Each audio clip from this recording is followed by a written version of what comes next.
जय हिंद एवरीवन। तो welcome to the ऐसी यूनिक वीडियो जो आपको पूरी यूट्यूब के इतिहास में कहीं भी नहीं मिलने वाली है। बहुत सारे स्टूडेंट्स के मेरे पास यहाँ पे कमेंट आए थे, हजारों कमेंट्स कि भैया हमें प्लीज 12th की जो कंप्लीट फॉर्मूला है वो रिवाइज करा दो। पिछली बार मैंने कंप्लीट 11th रिवाइज कराया था, इस बार वो बोल रहे कंप्लीट 12th रिवाइज करा दो, जिसमें हर एक फॉर्मूला जो हमने पूरे क्लासरूम प्रोग्राम में एक साल में पढ़ा है, मतलब जो पूरा एक साल में हमने पढ़ा है उसको आप कम से कम टाइम में रिवाइज करा दो। तो मैं आपके लिए यहाँ पे 30 से 35 मिनट में अपन पूरी 12th के पूरे पूरे फॉर्मूलाज को रिवाइज कर रहे होंगे। मैं आपको वादा करता हूं कि एक भी ऐसा फॉर्मूला नहीं होगा जो आपने पूरे फुल फ्लेज क्लासरूम प्रोग्राम में पढ़ा हो और वो इंपॉर्टेंट हो और वो यहाँ पे ना हो। ऐसा बिल्कुल भी नहीं होगा, हर एक फॉर्मूला यहाँ पे कंक्लूड किया गया है। तो आप सब जानते हो ये जो चैनल है वो क्वालिटी कंटेंट के नाम से जाना जाता है। पिछले 20 दिनों में यहाँ पे 30,000 से ज्यादा लोग मुझसे जुड़े हैं, तो सबको थैंक यू सो मच। आपने इतना प्यार दिखाया है, मुझे पता आप सब बोलते हो कि क्वालिटी है यहाँ पे, मैं वादा करता हूँ उस क्वालिटी को कभी कम नहीं होने दूंगा और हमेशा बेस्ट से बेस्ट क्वालिटी जैसे जैसे टाइम बीतता जाएगा इंडिया का सबसे बेस्ट फिजिक्स का यूट्यूब चैनल बनाना है, उसी के लिए मैं काम कर रहा हूँ। तो आपको मजा आ जाएगा। अगर सिर्फ आपको फॉर्मूला रिवीजन करना है तो इससे बेस्ट वीडियो आपको पूरी यूट्यूब के इतिहास में कहीं भी नहीं मिलने वाली है।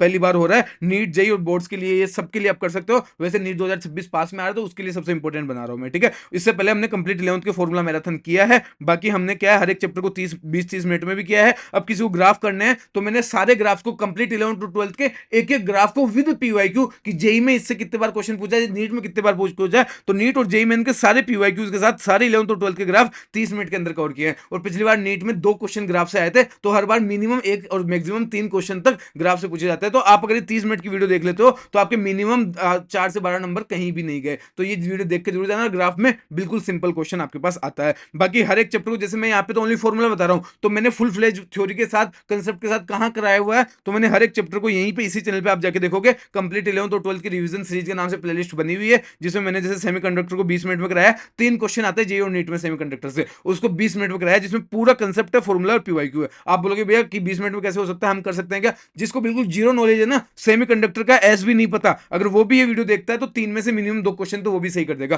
क्योंकि यहाँ पे मैंने हर एक थ्योरी को बेसिक से एडवांस तक क्लियर कराया। जेई मेन के 2020 से लेकर 25 तक के क्वेश्चन करवाए हैं, नीट के क्वेश्चन कराए हैं। तो इससे बेस्ट कंटेंट आपको, क्वालिटी कंटेंट पूरे यूट्यूब पे कहीं नहीं मिलेगा। ऐसे ही मैंने कंप्लीट 11th और 12th को डाल रखा है, जैसे आप एसएचएम को देख सकते हो, नेम रिएक्शन देख सकते हो, तो मैंने सब कुछ डाला हुआ है ना। तो पूरे 20 मिनट पर चैप्टर आपको वन शॉट मिल जाएंगे, जिसमें डिटेल कंसेप्ट, फॉर्मूला और पीवाईक्यू मैंने करा रखे हैं। और आपको कहीं भी स्क्रीनशॉट लेने की जरूरत नहीं है, पूरी की जो पूरी पीडीएफ है आपको फ्री ऑफ कॉस्ट मिलने वाली। कहां मिलने वाली है? हमारा छोटा सा प्यारा सा एप्लीकेशन है, सिर्फ 5 दिन में, 5 दिन हुए इसको एप्लीकेशन को अभी तक लॉन्च हुए, इसको 10,000 से ज्यादा लोगों ने डाउनलोड कर दिया है और इसकी रेटिंग 4.8 की हुई है। तो thank you so much everyone, इतना प्यार दिखाने के लिए। मुझे पता आप सब बोलते हो कि भाई क्वालिटी कंटेंट ही इतना है, आज तक ऐसा यूट्यूब चैनल हमने देखा ही नहीं है। हम खुशकिस्मत है कि हमें ये चैनल एग्जाम से पहले मिल गया, तो ये मेरे लिए बहुत खुशकिस्मत की बात है कि आपको ये अच्छा लग रहा है, आपको कुछ इससे फायदा हो रहा है। लेकिन मेरा ये वादा है, इस चैनल को मुझे इंडिया का सबसे बेस्ट फिजिक्स का यूट्यूब चैनल बनाना है और उसी के लिए मैं काम कर रहा हूं। तो हर एक चीज जो आपको इस चैनल पे मिल रही होगी वो विद क्वालिटी होगी और बहुत कम कंसाइज वे में सबसे बेस्ट कंटेंट आप तक पहुंच जाएगा।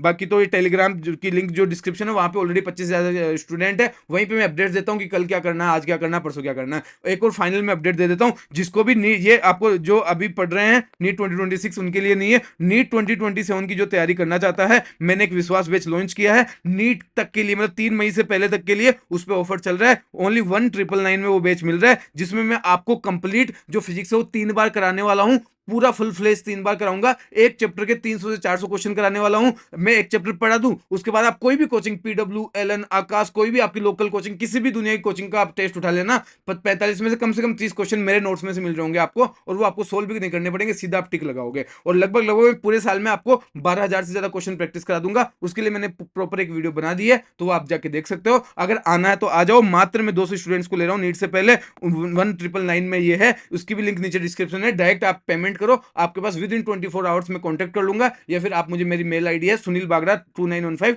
वहां पे आप भेज सकते हो पेमेंट का स्क्रीनशॉट। चलो स्टार्ट करते हैं बिना आपका टाइम खराब करे। अब बात करते हैं सबसे पहले इलेक्ट्रोस्टैटिक्स, सबसे पहला चैप्टर 12th का। इसमें क्या क्या काम की चीजें हैं? क्यों बराबर होता है प्लस माइनस एनी, इसके कहते हैं अपन क्वांटाइजेशन ऑफ चार्ज, है ना। प्लस माइनस एनी, एन क्या होता है? इंटीजर होता है, जिसकी वैल्यू 1 2 3 4 हो सकती है। अब ऐसा कभी भी नहीं हो सकता एन की वैल्यू 1.5, मतलब कभी भी आपको क्यों बराबर 1.5 इंटू ई नहीं दिखेगा, क्योंकि जो 1.5 है, 1.5 है वो एन की वैल्यू नहीं हो सकती, ये ओनली इंटीजर में हो सकता है। अब सबसे सबसे इंपॉर्टेंट इस चैप्टर में क्या होता है, कूलम्ब्स लॉ जो पूरी दुनिया जानती है। क्या होता है, कोई भी दो पॉइंट फोर्सेज है, पॉइंट चार्जेस है, उन दोनों के बीच में अगर आर डिस्टेंस है तो उन दोनों के बीच में जो लगने वाला फोर्स होगा वो कितना होगा, बराबर के Q1 Q2 upon R square होगा। यहाँ पे के क्या है, उसकी वैल्यू कितनी होती है 9 × 10⁹ इसकी यूनिट काफी बार एग्जाम में पूछते तो क्या होती है, newton metre square upon coulomb square, है ना। एप्सिलॉन नॉट क्या होती है, permittivity of the free space होती है, और एप्सिलॉन नॉट आर क्या होता है, relative permittivity of the medium होती है, ठीक है। वेक्टर फॉर्म में इसको अपन कैसे लिखते हैं, F21 मतलब 2 जो है 1 के ऊपर जो फोर्स लगा रहा है के Q1 Q2 upon R2 - R1 का होल क्यूब, और R2 - R1 ऊपर आ जाएगा। ये नीचे जो है इसका क्या है, मोड लेना है, और ऊपर वाला वेक्टर में अपने नॉर्मली आ ही जाएगा। एक मिनट इसको मैं सही कर देता हूँ,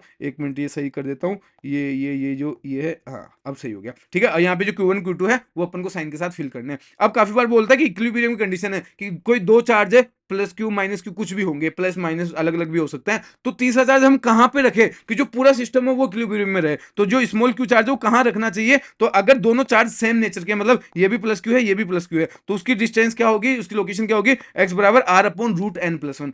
n क्या है यहाँ पे, जैसे एक क्यू है एक 4 क्यू है, तो n की वैल्यू क्या हो जाएगी 4 हो जाएगी, मतलब जो n टाइम्स है वो n की वैल्यू हो जाएगी, है ना। तो x बराबर r क्या है, उनके बीच की distance root n plus one. अगर वो क्या अपोजिट नेचर के, एक प्लस क्यू एक माइनस क्यू है, तो उसकी वैल्यू क्या होगी r upon root n minus one. उसमें प्लस वन था, अपोजिट चार्ज है तो माइनस वन आ जाएगा, ठीक है। और ये कहां से, x की वैल्यू कहां से, अब यहां से नापना है कि यहां से नापना है, वो भी ना, जैसे ये मान लो x की वैल्यू 5 आ गई, तो 5 यहां से है कि यहां से, तो जो छोटा वाला चार्ज रहेगा वहां से अपन डिस्टेंस मेजर करते हैं, ठीक है ठीक है ठीक है। चलो, और ये पूछे कि कहां रखेंगे, बीच में रखेंगे कि साइड में रखेंगे इक्विलिब्रियम के लिए, तो अगर सेम चार्ज है तो उनके दोनों चार्ज के बीच में अपन रखेंगे ताकि वो इक्विलिब्रियम में रहे। और अपोजिट चार्ज एक प्लस क्यू एक माइनस क्यू है, तो अपन बाहर की तरफ रखेंगे। अब इधर रखेंगे लेफ्ट में कि राइट में रखेंगे, तो अपन कहां रखेंगे, जो छोटा वाला चार्ज है, मतलब छोटा वाला ये, तो इसके पास में अपन रखने वाले हैं, ठीक है। चलो, इक्विलिब्रियम कंडीशन क्या, ये मैंने आपको बता दिया है। इसके ऊपर बेसिक क्वेश्चंस जो अपन ने वो फुल फ्लेज क्लास अगर आप देखोगे 20 मिनट वाली, तो उसमें मैंने करा रखे हैं, ठीक है।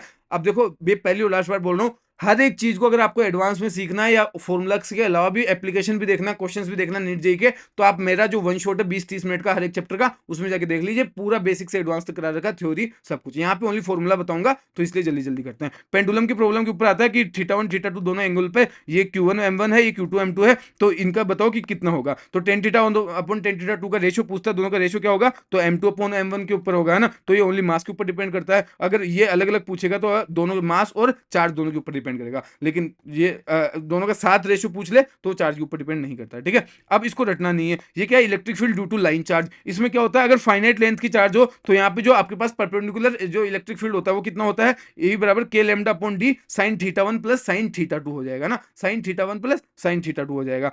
और ये सेमी इनफाइनाइट का हो, मतलब एक तरफ से इनफाइनाइट हो और एक तरफ एक तरफ से फाइनाइट हो, एक तरफ से इनफाइनाइट हो, तो एक तरफ का इनफाइनाइट हो गया तो यहाँ का एंगल 90 डिग्री हो जाएगा। अगर यहाँ पे आप 90 पुट करोगे तो आपके पास क्या आ जाएगा, के लैम्डा अपॉन डी साइन 90 की वैल्यू 1 होती है, 1 प्लस साइन थीटा आ जाएगा। अगर दोनों तरफ से इनफाइनाइट वायर हो, दोनों तरफ से इनफाइनाइट होता तो क्या हो जाएगा अपने पास, ये भी 90 हो जाएगा, ये भी 90 हो जाएगा, तो साइन 90 की वैल्यू कितनी होती है 1 प्लस 1, तो ये कितना हो जाएगा 2 के लैम्डा डी अपॉन आर, 2 के लैम्डा डी अपॉन आर। तो ये आपके पास चीज हो जाती है पूरी। अगर कोई थीटा एंगल पे आर्क दे रखी हो तो कितना इलेक्ट्रिक फील्ड होगा, तो ये बराबर क्या होता है 2 के lambda upon R sine theta by 2। अब वो थीटा कितना भी दे सकता है, काफी बार पूछा है कि ये मान लो कि ये हाफ से वो है सर्कल है, हाफ सर्कल मतलब यहाँ पे थीटा की वैल्यू कितनी हो जाएगी, पाई हो जाएगी। पाई अगर रखोगे तो कितना हो जाएगा, यहाँ पे साइन पाई बाई 2 कितना होता है 90, साइन 90 की वैल्यू 1 होती है तो 2 के लैम्डा अपॉन आर ही आ जाएगा।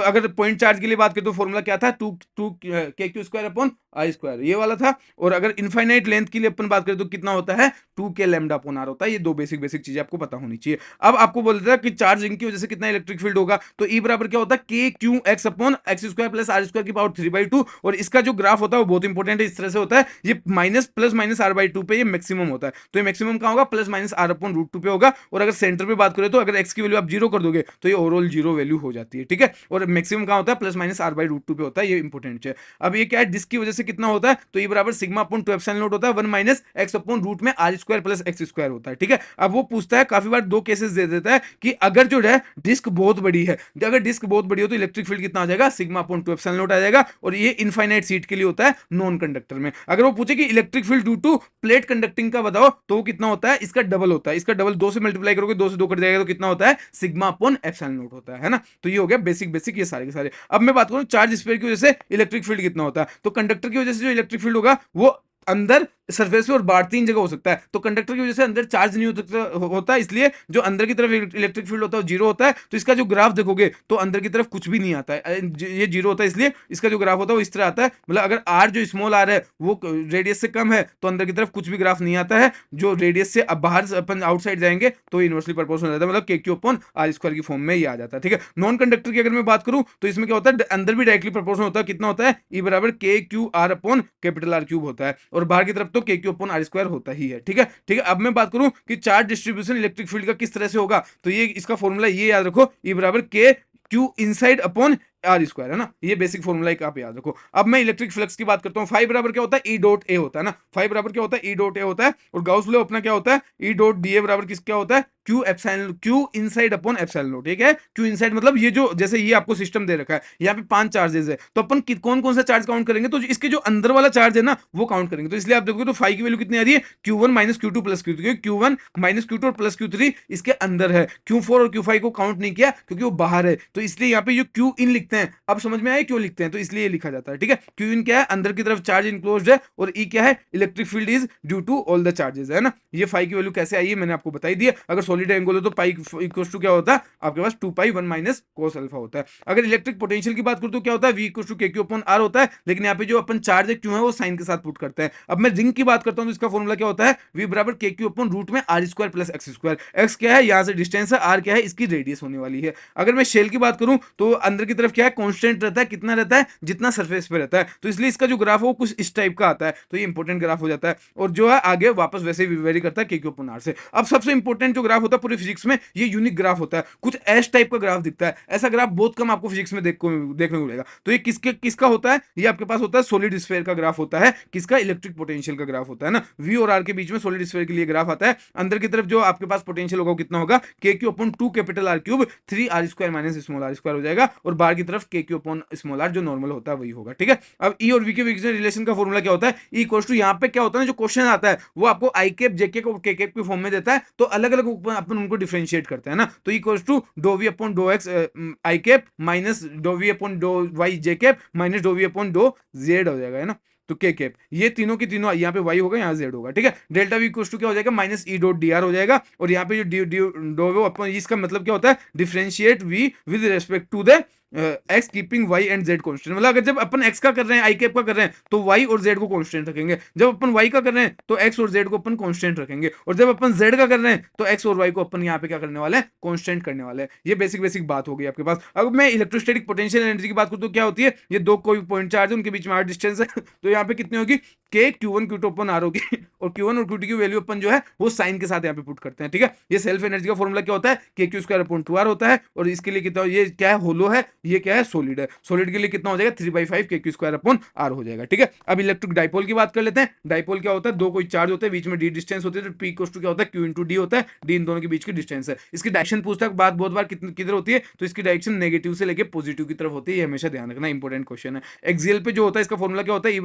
2kp/r, r² - a² हो जाएगा, और अगर शॉर्ट डाइपोल इसका फॉर्मूला सीधा याद कर लो, 2kp/r³ हो जाएगा। ठीक है, और इसकी डायरेक्शन किधर की होती है, जिधर डाइपोल की डायरेक्शन होगी उधर ही एक्सियल पॉइंट की डायरेक्शन होगी। ठीक है, अब मैं इक्वेटोरियल की बात करूं तो इसमें कुछ नहीं, इसका आधा कर देना, ये 2kp/r³ था तो ये kp/r³ हो जाएगा। इसकी डायरेक्शन अगर डाइपोल की डायरेक्शन में थी तो इसकी अपोजिट ऑफ डाइपोल हो जाएगी। अब डाइपोल की किधर थी, नेगेटिव टू पॉजिटिव, तो अगर एक्सियल की बात करें तो इसकी नेगेटिव टू पॉजिटिव रहेगी, लेकिन इक्वेटोरियल की बात करें तो इसकी पॉजिटिव टू नेगेटिव हो जाएगी। ठीक है, अब मैं इलेक्ट्रिक डाइपोल पोटेंशियल की बात करूं तो कितना होता है आपके पास, kp/r² होता है, इक्वेटोरियल पे ये अपने पास 0 हो जाता है। अब मैं आपको बात करता हूं कि किसी जनरल पॉइंट पे पूछ लेता हूं, जनरल पॉइंट का फॉर्मूला आपको पता होना चाहिए, क्या होता है, E net = kp/r³ 1 + 3 cos² theta, ये इंपॉर्टेंट आपके पास फॉर्मूला होने वाला है। और किसी पॉइंट पे आपको एंगल पूछता है तो tan अल्फा कितना होगा, जितने एंगल पे वो है, थीटा पे अगर वो है तो tan θ/2 हो जाएगा आपके पास। ठीक है, ठीक है, तो ये सारी बेसिक चीजें आएगी। टॉर्क क्या होता है, टॉर्क होता है टॉ P × E, मतलब PE sin थीटा होता है ना, और ये SHM बेस्ड क्वेश्चन इससे यहाँ पे पूछे जाते हैं। पॉइंट पोटेंशियल एनर्जी क्या होती है, U = -P.T, मतलब -PE cos थीटा होती है। तो अगर cos 0 रखोगे तो ओवरऑल वैल्यू कितनी हो जाएगी, cos 0 1 होता है तो -PE हो जाएगी, जो कि स्टेबल इक्विलिब्रियम बोलते हैं यहाँ पे, और ये क्या होते हैं यहाँ पे पोटेंशियल एनर्जी मिनिमम होती है। अगर मैं यहाँ पे 180 रखता हूँ तो cos 180 -1 होता है, तो माइनस माइनस प्लस हो जाएगा, मतलब प्लस पी हो जाएगी, मतलब पोटेंशियल एनर्जी मैक्सिमम कितने डिग्री पे होगी, 180 डिग्री पे होगी। तो बहुत इंपॉर्टेंट क्वेश्चन है, मिनिमम कितने पे होती है, तो 0 डिग्री पे, मैक्सिमम कितने पे होती है, तो 180 डिग्री पे होती है, और 90 पे कितनी होती है, आपके पास 0 हो जाती है। अब मैं बात करता हूँ फोटो इलेक्ट्रिक इफेक्ट की। देखो इसमें सीक्वेंस वाइज नहीं है, अलग अलग दे रखे हैं, लेकिन आपको पूरे चैप्टर्स इसमें कराया गया है, हर एक चैप्टर का हर एक फॉर्मुला कवर्ड होगा। ड्यूल नेचर है, इसमें दो चीजें होती है। अब फोटोन थ्योरी की मैं बात करता हूँ, एनर्जी का फॉर्मुला क्या होता है, ई बराबर एच म्यू बराबर एच सी अपॉन लेमडा। यहाँ पे सिंपली आपको वेवलेंथ दे देगा या फिर फ्रीक्वेंसी दे देगा, एनर्जी पूछ लेगा, सिंपली क्वेश्चन आते हैं। अब कई बार आपको वेवलेंथ नैनोमीटर में दे देता है, एनर्जी पूछता है, सीधा फॉर्मुला क्या होता है, 1240 अपॉन लेमडा नैनोमीटर में दे रखा। तो अगर आपको जो वेवलेंथ है वो एंगस्ट्रॉम में दे रखा, तो आपको सीधा क्या लिखना है, 12400 अपॉन लेमडा, सीधा एक स्टेप में आंसर आ जाता है। ठीक है, मोमेंटम क्या होता है, पी बराबर ई अपॉन सी होता है, और इस ई अपॉन सी होता है,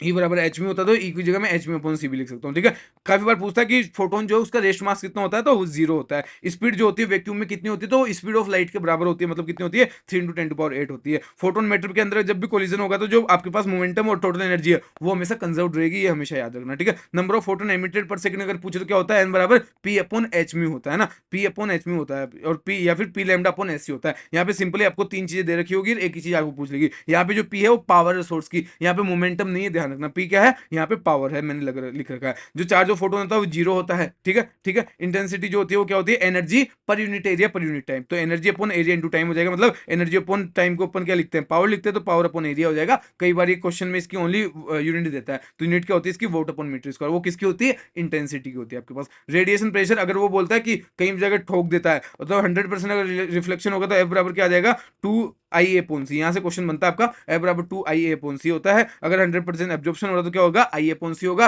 अब बोले 30% एब्जॉर्प्शन हो रहा है या 40%, कुछ पॉइंट के रूप में दे दे, तो आपको क्या याद रखना है, एफ बराबर IA/C 1 + R। जैसे बोले 30% एब्जॉर्प्शन हो रहा है तो रिफ्लेक्शन कितना होगा, 70%, तो 1 + 0.7 मतलब 1.7 आ जाएगा। अब देखो क्रॉस चेक करते हैं, 100% रिफ्लेक्शन हो रहा है, मतलब आर की वैल्यू कितनी आ जाएगी, 1 आ जाएगी, तो 2 IA/C होना चाहिए, बिल्कुल है। अब वो बोल रहा है 100% एब्जॉर्प्शन, मतलब पूरा एब्जॉर्प्शन हो गया तो रिफ्लेक्शन 0 हो रहा है, तो यहाँ पे 0 रखेंगे तो क्या IA/C आ जाएगा, क्या आया, मतलब बिल्कुल अपना चीज सही है। कंसेप्ट ऑफ फोटोइलेक्ट्रिक इफेक्ट क्या है, कि कोई भी आपके पास एक इलेक्ट्रॉन आता है, आपके सरफेस पे आता है, तो वो वर्क फंक्शन से अगर उसमें एनर्जी ज्यादा होती है, तो इलेक्ट्रॉन को क्या है, एमिट करा देता है, जिस एनर्जी से जाता है उसको अपन क्या कहते हैं, काइनेटिक एनर्जी कहते हैं। कंडीशन क्या है, जो आपके पास एनर्जी होनी चाहिए इस फोटोन की, वो ज्यादा होनी चाहिए आपके वर्क फंक्शन से, तभी आपका जो इलेक्ट्रॉन है वो भाग पाएगा। इसका जो बेसिक जो आइंस्टाइन बाबा की अपनी इक्वेशन है वो क्या है, के मैक्स बराबर ई फोटोन माइनस 5, या इसको ई बराबर 5 + के भी कहते हैं। और के की जगह अपन काफी बार ईवी नोट लिखते हैं। ईवी नोट यहाँ पे क्या है, आपका स्टॉपिंग पोटेंशियल होता है। ठीक है, 5 बराबर एच मी नोट होता है, बराबर H C upon lambda naught होता है। ये आपके पास बेसिक फॉर्मूला हो गया। लेमडा बराबर एच अपॉन पी होता है, इसके 5-7 फॉर्मूले निकलते हैं। पी को एम भी लिख सकते हैं, √2m के भी लिख सकते हैं, √2m क्यू वी भी लिख सकते हैं, QR भी लिख सकते हैं, √m के BT भी लिख सकते हैं, PYQ आया हुआ है। और कभी आपको बोले कि इलेक्ट्रॉन के लिए सीधा सीधा आपको पोटेंशियल दे दे और आपको क्या पूछे, लेमडा पूछे तो कैसे निकालते हैं, 12.27 अपॉन √v, और अगर प्रोटॉन की पूछे तो ऐसा, और अल्फा के लिए पूछे तो ये निकालना है। तो ये आपके हो गए मेन फॉर्मूले। अभी अपना सेकंड चैप्टर कंप्लीट हो चुका है। अब अपन बात करते हैं करंट इलेक्ट्रिसिटी की। करंट इलेक्ट्रिसिटी में क्या होता है, चार्ज फ्लो जो होता है वो क्या होता है, Q बराबर क्या होता है, T1 से T2 अगर टाइम है तो I.dt के बराबर होता है। और ये क्वेश्चन है जो मैंने पूरे अपने जो फुल फ्लेज 20 से 30 मिनट का लेक्चर है उसमें करा रखे, वहां जाकर देख सकते हो। I बराबर Q/T होता है। Q बराबर हम जानते हैं, मैंने स्टार्टिंग में बताया था, पहला फॉर्मूला ये था, NE होता है, NE/T कर सकते हैं। स्केलर होता है, यूनिट जो होती है एम्पियर में होती है, जिसकी डायमेंशन होती है उसको अपन A1 करके लिखते हैं। I इंस्टेंटेनियस कितना होता है, dQ/dt। किसी इंस्टेंट पे अगर करंट पूछता है, अगर चार्ज देके टाइम के फंक्शन में, तो आप इसका डिफरेंशिएशन करोगे तो आपके पास क्या आ जाएगा, करंट आ जाएगा। ठीक है, इंपॉर्टेंट करंट के पैरामीटर्स क्या है, ड्रिफ्ट वेलोसिटी का फॉर्मूला क्या होता है, I बराबर NE/VD होता है। तो VD बराबर क्या होता है, E/τ/m भी होता है। कभी बार सीधा सीधा मैच ऑफ द फॉलोइंग में ये आ जाता है कि VD बराबर क्या होता है, तो E/τ/m होता है।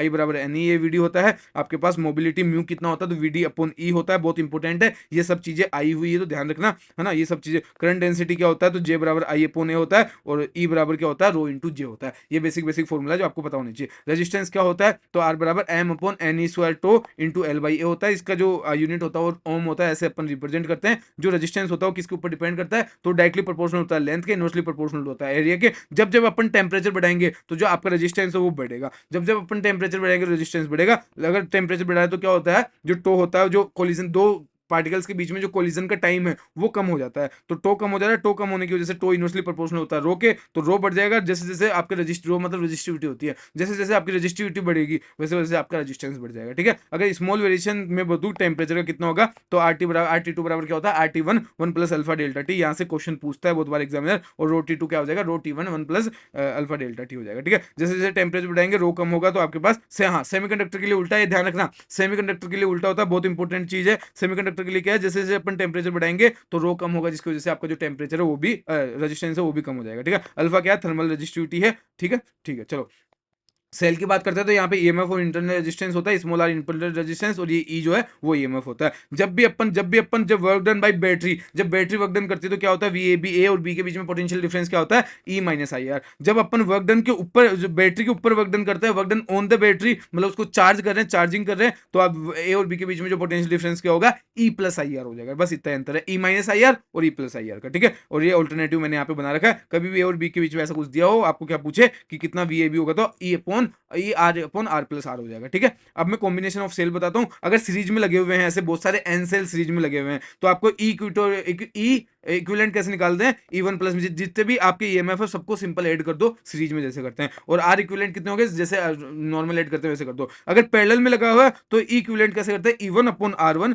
Minus E2 upon R1 upon 1 upon R1 plus 1 upon R2 से करते हैं। और आर इक्विवेलेंट कैसे निकालते हैं, 1 अपॉन, जैसे पैरेलल में निकालते हैं 1 अपॉन R1 बराबर 1 अपॉन आर इक्विवेलेंट बराबर 1 upon R1 plus 1 upon R2 करके निकालते हैं। किरचॉफ लॉ है, दो लॉ है, केवीएल और केसीएल। केसीएल जो है वो जंक्शन रूल कहते हैं, केवीएल जो है उसको लूप रूल कहते हैं। केवीएल क्या है, केसीएल क्या, किरचॉफ करंट जो ये होता है, किरचॉफ करंट क्या कहता है, जितनी करंट अंदर आएगी उतनी ही करंट बाहर जाएगी, सिंपल ये बताता है। जैसे I1 और हाँ I1 अंदर आ रही है और I2 और I3 बाहर जा रही है, तो I2 और I3 की वैल्यू हमेशा I1 के बराबर होगी, क्योंकि इनका जो सम वो कितना होगा, 0 होगा, मतलब जितनी अंदर आती है उतनी बाहर जाती है, ठीक है। और केवीएल क्या कहता है, ये लूप लॉ लगाते हैं, इसमें कैसे अपन चलते हैं थोड़ा सा बता देता हूँ। अगर करंट के डायरेक्शन में अपन चल रहे हैं तो अपन नेगेटिव में लेते हैं, करंट के अपोजिट डायरेक्शन में चलते हैं तो अपन उसको पॉजिटिव लेते हैं। अगर अपन हायर पोटेंशियल से लोअर पोटेंशियल, प्लस से माइनस की ओर जाते हैं तो इसको नेगेटिव लेते हैं, और अगर लोअर पोटेंशियल से हायर पोटेंशियल जाते हैं तो उसको अपन क्या लेते हैं, पॉजिटिव लेते हैं, ठीक है। तो ये आपको एक एग्जाम्पल के थ्रू समझा रखा है, देख लेना। पोटेंशियल जो है जंक्शन का कितना होगा, अगर ये पूछ ले तो जंक्शन का, अगर इसका V1 R1 है, V1 यहाँ पे पोटेंशियल है, R1 यहाँ का रेजिस्टेंस है, V3 यहाँ का पोटेंशियल है, R3 यहाँ का रेजिस्टेंस है, V2 यहाँ का पोटेंशियल है, R2 यहाँ का रेजिस्टेंस है, तो आपके पास जो पोटेंशियल आ जाएगा वो कितना आ जाएगा, V1 upon R1 plus V2 upon R2 plus V3 upon R3 upon 1 upon R1 plus 1 upon R2 plus 1 upon R3 आ जाएगा आपके पास, ठीक है। कॉम्बिनेशन ऑफ रजिस्टर्स क्या होता है, अगर ये दो सीरीज में लगा हो तो सिंपल अपन R1 प्लस R2 करते हैं, अगर N हो तो कितना हो जाएगा, NR हो जाएगा। अगर मैं पैरेलल की बात करूं, हाँ सीरीज में जो है करंट सेम होती है और जो आपके पास पोटेंशियल वो डिफरेंस होता है। अगर पैरेलल की बात करूं तो पैरेलल में पोटेंशियल सेम होता है, जो करंट होती है भैया जी वो आपके पास डिफरेंस होती है, ठीक है। ये दो आपके लगे हुए तो 1 अपॉन R इक्विवेलेंट बराबर 1 upon R1 plus 1 upon R2 हो जाएगा। दो है तो R बराबर क्या आ जाएगा, R1 R2 upon R1 plus R2। अगर N लगे हुए तो जो आपके पास R इक्विवेलेंट क्या आ जाएगा, वो कितना आ जाएगा, R बाई N आ जाएगा। तो इस तरह से अपन कुछ क्वेश्चन है वो कर सकते हैं। जैसे ये क्वेश्चन दे रखा है, यहाँ पे ये दोनों क्या है पैरेलल में, तो इन दोनों का क्या आ जाएगा, R/2 आ जाएगा, इसका भी R/2 आ जाएगा। अभी R/2 सीरीज में हो गए तो ये कितना हो जाएगा, R हो जाएगा, और ये R के साथ पैरेलल में तो ओवरऑल कितना आ जाएगा, इसका R/2 आ जाएगा। तो इस तरह से अपन क्वेश्चन कर सकते हैं। फुल फ्लेज जो अपनी क्लास उसमें मैंने कराया हुआ है, जाके देख सकते हो। व्हीटस्टोन ब्रिज क्या कहता है, सीधी सी बात है, अगर R1 अपॉन R2 बराबर R3 अपॉन R3 हो तो यहाँ पे जो बीच वाला है उसमें करंट फ्लो नहीं होगी, तो अपन इसको काउंट नहीं करते हैं। सिंपल ये बोलना चाहता है ना, और कुछ भी नहीं बोलना चाहता है वो। और इनफाइनाइट लेटर की मैं बात करूं तो इसका क्या होगा, अगर R A और B के बीच में R इक्विवेलेंट पूछे तो कितना होगा, R1 प्लस एक्स अपन ने मान लिया, x R2 upon x plus R2 आपके पास आ जाएगा। पावर की मैं बात करूं तो पावर का फॉर्मूला क्या होता है, I स्क्वायर इंटू आर भी होता है, V स्क्वायर अपॉन आर भी होता है, और V इंटू आई भी होता है। सीरीज की अगर मैं बात करूं तो इसको अपन सीरीज में मैंने आपको बताया था अभी, जो करंट होती है वो सेम होती है, इसको क्या लिखते हैं, I स्क्वायर इंटू आर लिखते हैं, P directly proportional to R होता है, कब सीरीज के लिए। और पैरेलल की बात करता हूं क्या होता है, V स्क्वायर अपॉन आर होता है, मतलब यहाँ पे इनवर्सली प्रोपोर्शनल टू R होगा, क्योंकि यहाँ पे पोटेंशियल सेम होता है पैरेलल में, तो ये ध्यान रखना। और P टोटल निकालना तो सिंपली अपन P1 plus P2 plus P3 करके निकाल सकते हैं। अगर मैं थर्मल इफेक्ट ऑफ करंट की बात करूं तो जूल हीटिंग इफेक्ट से अपन इसको निकालते हैं। कांस्टेंट करंट की अगर मैं बात करूं तो इधर जैसे करंट जा रही है तो P इक्वल टू क्या होता है, I स्क्वायर इंटू आर होता है, और ये इसकी जगह मैं V स्क्वायर अपॉन आर करूंगा तो V इंटू आई आ जाएगा, ठीक है। H बराबर क्या होता है, I square into R T होता है, या फिर VIT होता है, या फिर V square upon R into T होता है, ठीक है। ये बेसिक फॉर्मूला हो गए। अब गैल्वेनोमीटर को अगर एमीटर में कन्वर्ट करना तो अपने लिए जो सबसे काम की चीज है, ये जो पूरी थ्योरी है ना, ये सब कुछ पूरी रामायण मैंने वहां पे बता रखी है कि इसको सीरीज में कनेक्ट करते हैं एमीटर को। आइडियल एमीटर के लिए उसका रेजिस्टेंस 0 होना पड़ता है, प्रैक्टिकली जो है बहुत कम रेजिस्टेंस होना चाहिए। ये सब चीजें मैंने पूरा बता रखी कि आईजी मैक्सिमम करंट होती है, इसको क्या है। तो इसका मेन फॉर्मूला क्या है, आई माइनस आईजी। आईजी क्या है, जो आपके पास गैल्वेनोमीटर की जो करंट उसको आईजी बोलते हैं, इंटू एस। एस क्या यहाँ पे शंट होता है ना, शंट होता है, equal to IG into RG होता है। तो आई इक्वल टू क्या हो जाएगा, आईजी 1 प्लस आरजी हो जाएगा। यहाँ से बहुत सारे क्वेश्चन बन जाते हैं। अगर वोल्टमीटर में कनेक्ट करना हो तो इसको पैरेलल में जोड़ते हैं, और आपके पास जो है इसका जो अगर आइडियल बनाना है तो इनफाइनाइट रेजिस्टेंस होना चाहिए। इसका फॉर्मूला क्या होता है, V equal to IG into RG plus S होता है, ठीक है। मीटर ब्रिज की मैं बात करूँ तो जनरली इसकी जो टोटल लेंथ होती है वो L1 प्लस L2 की 100 सेंटीमीटर होती है। इसका मेन फॉर्मूला क्या है, R1 ये upon L1 equal to R2 upon L2। बस यहीं से इसके 90% क्वेश्चन सोल्व हो जाते हैं आपके पास। अब बात करते हैं अपन लॉजिक गेट्स की। लॉजिक गेट में हम क्या होता है, नोट गेट। नोट गेट नाम से पता लग रहा है, नोट गेट मतलब कहीं भी गोला गोला हो उसको नोट गेट कहते हैं। इसमें इन्वर्जन होता है, उल्टा हो जाता है। अगर आपने ए इनपुट दिया तो आपका आउटपुट कितना हो जाएगा, ए बार हो जाएगा। जैसे 1 का 0 हो गया, 0 का 1 हो गया। एंड गेट की बात करूं तो नाम से पता लग रहा है एंड में लास्ट में डी आ रहा है, तो इसकी स्ट्रक्चर कुछ डी टाइप से होगी। इसमें जो आउटपुट आता है ए डॉट बी मतलब मल्टीप्लाई हो जाता है सिंपली, है ना। जैसे आप इनको मल्टीप्लाई करोगे तो 0 0 0 एक 1 हो जाएगा और बाकी 0 हो जाएगा, ठीक है। अब मैं बात करूं और गेट की, तो इनको डिटेल में मैंने लॉजिक गेट के लेक्चर में समझा रखा है, ठीक है। तो ये देख लेना अगर डिटेल में देखना हो तो। एक क्वेश्चन आता है यहाँ से, आउटपुट अगर और गेट में क्या होता है, और गेट को अपन पान के पत्ते की तरह बनाते हैं। ए और बी अगर इनपुट है तो आउटपुट कितना हो जाएगा, वाई बराबर ए प्लस बी हो जाएगा। ट्रुथ टेबल क्या होती है, इनको प्लस करके लिख दो, आपके पास आ जाएगी, ठीक है, ठीक है। ये बेसिक चीज होगी। नैंड गेट क्या, नाम से पता लग रहा है लास्ट में एंड है और आगे एन है, तो नोट प्लस एंड मिलके क्या बनाएंगे, नैंड बनाएंगे। तो ये क्या है, गोला नोट का आ गया, ये डी क्या हो गया, एंड का आ गया। तो एंड में क्या होता है, डॉट हो रहा था, तो ए डॉट बी, और नोट में क्या होता है, बार होता है, तो ए डॉट बी का बार आ जाएगा। सेम ऐसे नोर में क्या आ जाएगा, ए प्लस बी का बार आ जाएगा। नोर क्या है, और प्लस नोट मिलके बना है, तो ये और का पान का पत्ता और ये नोट का गोला, तो ए प्लस बी का बार आ जाएगा यहाँ पे, है ना। ये बेसिक बेसिक इनके कन्वर्जन मैंने यहाँ पे दे रखे हैं। अब एक्सक्लूसिव गेट आपका काम करनी है। अब बात करते हैं अपन ईएम वेव्स की। ईएम वेव्स में क्या है, एक सबसे इंपॉर्टेंट फॉर्मूला सी बराबर क्या होता है, ई नोट अपन बी नोट होता है, या फिर ई अपन बी के बराबर होता है। बहुत सारे क्वेश्चन यहाँ से बनते हैं। एनर्जी डेंसिटी और इंटेंसिटी का फॉर्मूला क्या होता है, एनर्जी डेंसिटी होती है वो कितनी होती है, half of epsilon naught into E naught square, और इंटेंसिटी क्या होती है, half of epsilon naught into E naught square into C. मतलब डेंसिटी को सी से मल्टीप्लाई कर दो तो इंटेंसिटी आपके पास आ जाती है, ठीक है। वैक्यूम में जो होता है सी की वैल्यू कितनी होती है, 1 upon root of mu naught epsilon naught, और मीडियम में कितनी होती है, वी बराबर C upon mu R epsilon naught R के बराबर होती है, ठीक है। वाई बराबर क्या होता है, ए साइन ओमेगा टी माइनस के एक्स होता है। वाई बराबर ए साइन ओमेगा टी माइनस के एक्स होता है। टी जो होता है वो कोफिशिएंट होता है ओमेगा का, और जो एक्स होता है वो कोफिशिएंट होता है के का, ठीक है। स्पीड ऑफ ईएम वेव कितनी होती है, ओमेगा अपॉन के होती है। तो बहुत बार यहाँ से क्वेश्चन पूछता है कि स्पीड ऑफ ईएम वेव क्या होती है, तो ओमेगा अपॉन के होती है। ओमेगा बराबर 2 पाई एफ होता है, और के बराबर क्या होता है, 2 पाई अपॉन लैम्डा होता है आपके पास। अगर मैं बात करूँ इसकी ट्रिक क्या है, कि इसकी ट्रिक मैंने आपको फुल फ्लेज में बताई है। गांव में एक्सयूवी गाड़ी इन माई रेंज, है ना, तो इससे आप पता लग सकता है। तो यहाँ पे आपको क्या क्या पूछता है, फ्रीक्वेंसी पूछता है, तो जो ऊपर से नीचे कम जाते हैं तो फ्रीक्वेंसी कम होती है, लैम्डा बढ़ता है ना, और जैसे फ्रीक्वेंसी होती है वैसे आपकी एनर्जी भी होती है। तो इसके ही क्वेश्चन आते हैं। मैक्सवेल की जो आइडियल क्वेश्चन है, 4 इक्वेशन है। आपके पास ई डॉट डी एस क्या होता है, क्यू अपॉन एप्सिलॉन नॉट होता है, जो कि गाउस लॉ ऑफ इलेक्ट्रो मतलब अपने इलेक्ट्रोस्टैटिक्स में पढ़ा था। बी डॉट डी एस बराबर 0 होता है, जो कि अपन क्या पढ़ेंगे, मैग्नेटिक इफेक्ट ऑफ करंट में पढ़ेंगे। नहीं, ये भी तो गाउस लॉ ऑफ मैग्नेटिज्म में पढ़ेंगे। ई डॉट डी एल बराबर D phi upon D T होता है, जो फेराडो लॉ में अपन पढ़ेंगे। और बी डॉट डी एल बराबर क्या होता है, mu naught I C plus epsilon naught D phi E upon D T. इसको अपन कहते हैं डिस्प्लेसमेंट करंट। तो यहाँ से भी बार बार क्वेश्चन आता है। इसको अपन क्या कहते हैं, एम्पियर मैक्सवेल लॉ कहते हैं, ठीक है। अब बात कर लेते हैं अपन वेव ऑप्टिक्स की। वेव ऑप्टिक्स में क्या होता है, वाई डी एस सी की अगर मैं बात करूँ तो दो आपके पास सोर्सेज दिए गए हैं, S1 और S2। पहले की इंटेंसिटी I1 है, दूसरे की I2 है। इनके बीच में पाथ डिफरेंस होता है वो क्या होता है, डेल्टा एक्स होता है। और फेज डिफरेंस डेल्टा फाई क्या होता है, 2 pi upon lambda into delta x आपके पास होता है। मेरे पास फोन आ रहा है किसका, बहुत ज्यादा, बाद में करेंगे, आप पहले आपका टाइम इंपॉर्टेंट है। आर बराबर क्या हो जाएगा, रिजल्टेंट क्या हो जाएगा, रूट में ए स्क्वायर प्लस ए वन स्क्वायर। अगर दो है, पहले का एम्पलीट्यूड ए1 है, दूसरे का ए2 है, तो A one square plus A two square plus 2 A one A two cos phi हो जाएगा। आई कितना हो जाएगा, I1 plus I2 plus 2 root I1 root I2 into cos phi हो जाएगा, ठीक है। इसमें दो टाइप के इंटरफेरेंस बनते हैं, एक कंस्ट्रक्टिव बनेगा और एक पास डिस्ट्रक्टिव बनेगा। कंस्ट्रक्टिव में जो डेल्टा फाई होता है फेज डिफरेंस, वो 0 2 पाई 4 पाई 6 पाई मतलब इवन की टर्म्स में चलता है। और जो आर मैक्सिमम होता है वो मैक्सिमम कितना हो जाएगा, A1 प्लस A2 हो जाएगा। आई मैक्सिमम कितना हो जाएगा, रूट I1 प्लस I2 का स्क्वायर हो जाएगा, और डेल्टा एक्स फार डिफरेंस कितना हो जाएगा, एन लैम्डा हो जाएगा। डिस्ट्रक्टिव में बात करूं तो ये ओड में चलता है, पाई 3 पाई 5 पाई ऐसे ऐसे। और आर मिनिमम क्या हो जाएगा, A1 माइनस A2, और आई मिनिमम कितना हो जाएगा, रूट ऑफ में I1 माइनस रूट I2 का स्क्वायर हो जाएगा, ठीक है। अब मैं बात करता हूँ फ्रिंज विड्थ की। यहाँ से बहुत बार क्वेश्चन बनता है, दो सक्सेसिव जो भी आपके पास डार्क या ब्राइट फ्रिंज बनते हैं, उनके बीच की जो डिस्टेंस होती है उसको फ्रिंज विड्थ कहते हैं। और इसका फॉर्मूला क्या होता है, बीटा बराबर lambda capital D upon small D, है ना, capital D upon small D, ये रखना, इसमें बच्चे कंफ्यूज होते हैं। एंगुलर फ्रिंज विड्थ क्या होती है, लैम्डा अपॉन स्मॉल डी, मतलब कैपिटल डी हट जाता है, मतलब अल्फा को मैं क्या लिख सकता हूँ, beta upon capital D B लिख सकता हूँ। तो ये भी इंपॉर्टेंट फॉर्मूला वाला है। अगर पानी में अपन ने उतार दिया तो वो पूछता है बहुत बार इसकी वेवलेंथ में क्या चेंज आएगा, तो पानी में उतार दिया तो लेमडा मीडियम कितना हो जाएगा, जो पहले था उसका 1/μ टाइम्स हो जाएगा, तो लेमडा मीडियम बराबर क्या हो जाएगा, लेमडा अपॉन म्यू हो जाएगा। बीटा मीडियम क्या हो जाएगा, ये अपॉन म्यू हो गया तो बीटा भी डायरेक्टली प्रोपोर्शनल वैसे हो जाएगा, बीटा वैक्यूम अपॉन म्यू हो जाएगा, और जो आपके पास अल्फा है वो भी अल्फा वैक्यूम अपॉन म्यू हो जाएगा। वाईडीएसी के एक्सप्रेशन की अगर मैं बात करूं, लेमडा 1 लेमडा 2 क्या है, दो मैक्सिमा ब्राइट फ्रिंज बना रही है और लूप कर रही है, एक में n1 ब्राइट है एक में n2 ब्राइट है, तो y कितना हो जाएगा, n1 into beta equal to n2 into beta हो जाएगा। इनको इक्वल करेंगे तो फाइनल क्या आ जाएगा, n1 लेमडा बराबर n2 लेमडा। बहुत सारे क्वेश्चन यहाँ से आपके बनते हैं, बहुत सारे क्वेश्चन आपके यहाँ से बनते हैं। पोलराइजेशन की मैं बात करूँ तो इसमें दो चीज आती है, एक ब्रूस्टर्स लॉ आता है। ब्रूस्टर्स लॉ क्या कहता है, ये दो अनपोलर, देखो यार ये थ्योरेटिकल चीज है तो ये बाद में करेंगे। ब्रूस्टर लॉ क्या होता है, म्यू बराबर 10 इंटू आईपी होता है। आईपी क्या है, एंगल ऑफ पोलराइजेशन है, जिसकी वैल्यू कितनी होती है, 45 से 90 के बीच में होती है, और म्यू मीडियम इसका 1 से ज्यादा होता है। तो अब एक चीज हमेशा ध्यान हो गई होगी आपको कि जो ब्रूस्टर्स लॉ है उसका फॉर्मूला ये याद करो, पूरी थ्योरी समझनी है आप लेक्चर जाके देख सकते हो। मेलस लॉ का फॉर्मूला क्या होता है, आई बराबर I naught cos square into theta होता है ना, आई बराबर I cos square into theta होता है। ये पूरी इसकी थ्योरी किस तरह काम करता है मैंने उसमें बता रखा है। अब अपन बात कर लेते हैं एटम्स की। एटम्स में क्या है, बोर्स पोस्टुलेट। बोर्ड ने क्या बोला, सिंगल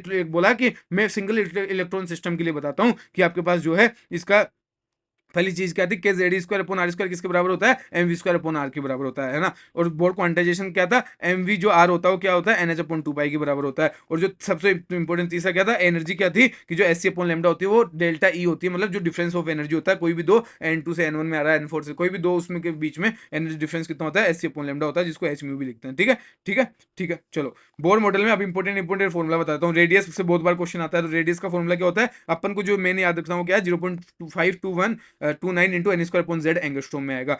ये भी फॉर्मूला होता है, ये बुक्स के लिए है, क्वेश्चंस के लिए ये होता है। ठीक है, एक क्वेश्चन बार बार बनता है कि आर कैसे एम के ऊपर डिपेंड करे, तो R inversely proportional to M होता है, ध्यान रखना। वेलोसिटी अगर nth ऑर्बिट के आपको पूछी जाए तो वी के ये फॉर्मूला होता है, और आपका इसका क्या होता है 2.18 into 10⁻6 Z by N metre पर सेकंड होता है। अगर आपको डब्ल्यू एंगुलर वेलोसिटी की बात की जाए तो इसका रिलेशन पूछते हैं सिंपली कैसे डिपेंड करता है, तो Z square upon N cube के ऊपर डिपेंड करता है। जो टाइम है इसका इनवर्सली प्रोपोर्शनल हो जाएगा, टाइम और फ्रीक्वेंसी इनवर्सली प्रोपोर्शनल होता है ना, तो टाइम इसका इनवर्सली प्रोपोर्शनल आपके पास हो जाएगा, है ना। टाइम इसका इनवर्सली प्रोपोर्शनल आपके पास हो जाएगा, तो T directly proportional to N cube upon Z square हो जाएगा। अगर मैं ई की बात करूं तो ई क्या होता है, -13.6 Z square upon N square होता है। तो रेडियस और वेलोसिटी और एनर्जी के ऊपर क्वेश्चन आता है। रेडियस किस तरह डिपेंड कर रहा है, directly proportional to N square Z. Velocity किस तरह डिपेंड करता है, directly proportional to Z by N. और एनर्जी किस तरह डिपेंड करता है, directly proportional to Z square upon N square. अब काफी बार काइनेटिक एनर्जी टोटल एनर्जी का रेशियो पूछता है तो -1 आता है, मतलब दोनों एक दूसरे के अपोजिट होती है। काइनेटिक एनर्जी पोटेंशियल एनर्जी और टोटल एनर्जी का पूछता है तो कितना आता है, 2 आता है। मतलब जो पोटेंशियल एनर्जी है वो दोगुनी होती है काइनेटिक एनर्जी के, और दुगनी होती है टोटल एनर्जी के। और जो साइन होते हैं वो पोटेंशियल एनर्जी और टोटल एनर्जी को सेम होते हैं, काइनेटिक एनर्जी का पॉजिटिव होता है। तो इसलिए जो ग्राफ आता है उसमें काइनेटिक एनर्जी ऊपर की तरफ आती है और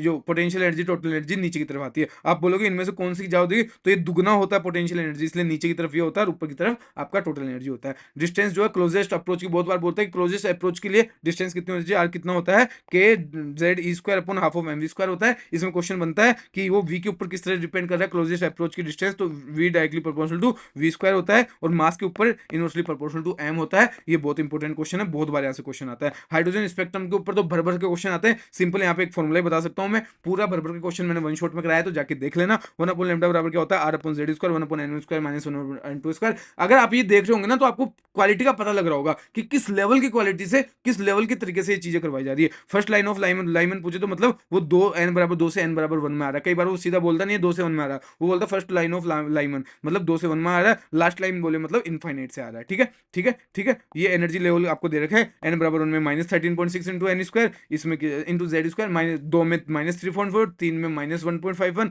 4 में -8.5 और 5 में -0.54 हो जाएगा ना। ये जो एनर्जी लेवल है इनको आप याद कर लेना और पूरा एक्सप्लेनेशन देखना तो फुल फ्लेज लेक्चर में जाके देख लेना, बिल्कुल बेसिक टू एडवांस बताया गया है। फॉर्मूला क्या होता है, 1 अपॉन लैम्डा बराबर R Z square 1 upon N one square minus 1 upon N two square, और लैम्डा बराबर ये मैंने आपको ऑलरेडी बता चुके हैं पीछे। ठीक है, नंबर ऑफ स्पेक्ट्रल लाइन काफी बार पूछता है तो उसको कैसे निकालेंगे, एन की वैल्यू देगा तो n माइनस 1/2, अगर जैसे 4 वैल्यू दे दी तो 4 माइनस 1/2 मतलब कितना आ जाएगा, 6 आ जाएगा आपके पास। ठीक है, 4 से 1 में आएगा तो कितना आंसर आ जाएगा, 6 आ जाएगा आपके पास। न्यूक्लियाई की अगर मैं बात करता हूँ तो न्यूक्लियाई में जो न्यूक्लियस होती है उसकी साइज, डेंसिटी और बाइंडिंग एनर्जी के ऊपर क्वेश्चन पूछता है। साइज का फॉर्मूला क्या होता है, आर बराबर आर नॉट ए की पावर 1/3 होता है, और आर नॉट की वैल्यू जनरली 1.2 फर्मी होती है, लेकिन ये क्वेश्चन में आपको दिया हुआ रहता है। ठीक है, डेंसिटी जो रो बराबर कितना होता है 10⁻16 होता है, और बाइंडिंग एनर्जी की बी कितना होता है डेल्टा एम इंटू सी स्क्वायर होता है। डेल्टा एम जो होता है वो क्या होता है, आपके पास मास डिफेक्ट होता है, और ये कितना होता है, Z M P plus A minus Z M N minus M nucleus हो जाएगा। ठीक है, ठीक है। स्टेबिलिटी की अगर मैं बात करूँ, directly proportional to binding energy per nucleon होती है। क्या होती है, बाइंडिंग एनर्जी पर न्यूक्लियन होती है। बाइंडिंग एनर्जी जो अब इसमें ये जो ग्राफ इसमें एक ही काम की चीज है, इसमें जो सबसे ऊपर होता है वो कौन सा होता है, एफ होता है। एफ 56 सबसे ऊपर होता है। तो काफी बार पूछता है कि सबसे ज्यादा जो बाइंडिंग एनर्जी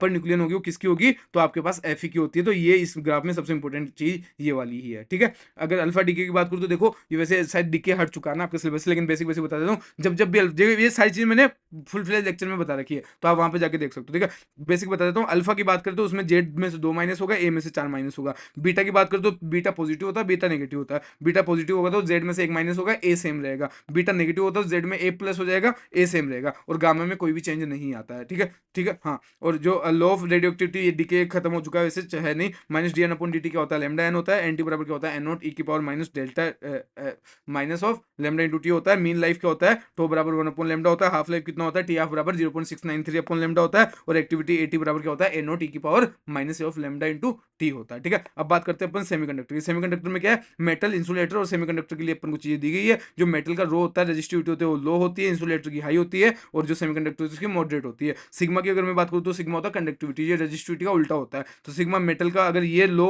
रो जो है लो है तो ये हाई होगी। इसमें जो इंसुलेटर में ये हाई था तो कंडक्टिविटी लो हो जाएगी, और इसमें ये मॉडरेट रहेगी। ठीक है, अल्फा की बात करें तो मेटल में अल्फा जो होता है पॉजिटिव होता है, इंसुलेटर में नेगेटिव होता है, और सेमीकंडक्टर में भी नेगेटिव होता है। इसका जो ग्राफ होता है रो टेम्परेचर के बीच का, मेटल के लिए कुछ इस तरह से होता है, सेमीकंडक्टर के लिए इस तरह से होता है। बहुत इंपॉर्टेंट है, क्वेश्चन आ चुका है। ठीक है, कि सेमीकंडक्टर के लिए रो और टेम्परेचर के बीच का ग्राफ क्या होगा, तो ये वाला ग्राफ होता है। ठीक है, लो ऑफ मास एक्शन क्या बोलता है, एनई और एनएच। एनई क्या है, जो इलेक्ट्रॉन्स होते हैं, एनएच क्या है, जो होल्स होते हैं, एनआई क्या होता है, अगर इसमें डोपिंग कर देते हैं, ये इंट्रिंसिक की बात है, जब तक डोपिंग ना की गई हो, जब तक पूरे प्योर हो आपके कंडक्टर्स। ठीक है, फिर इनको अगर डोपिंग कर देते हैं तो एन इंटू एन एच क्या हो जाता है, एन आई की स्क्वायर हो जाता है। ठीक है, अब इसमें जो, अरे यार इसमें और फॉर्मुलाज नहीं है, इसमें फॉर्मुलाज है नहीं वैसे, है ना। इसमें जनरली करंट पूछता तो आई बराबर वी अपॉन आर से ही करते हैं, वो अपन ने पहले पढ़ चुका है ना। जनरली इसमें कोई फॉर्मुला नहीं है। पी और एन के ऊपर क्वेश्चन आते हैं, थोड़ा सा बता देता हूँ। जो पी होता है वो क्या होता है, तो इसमें ट्राइवेलेंट जो होता है, ट्राइवेलेंट की अपन करते हैं डोपिंग करते हैं। ट्राइवेलेंट की करते हैं 13 ग्रुप, जो बैंगन आलू गाजर वाला उसकी डोपिंग करते हैं, और इसमें जो होल्स होते हैं वो ज्यादा होते हैं कंपेयर टू इलेक्ट्रॉन्स, है ना।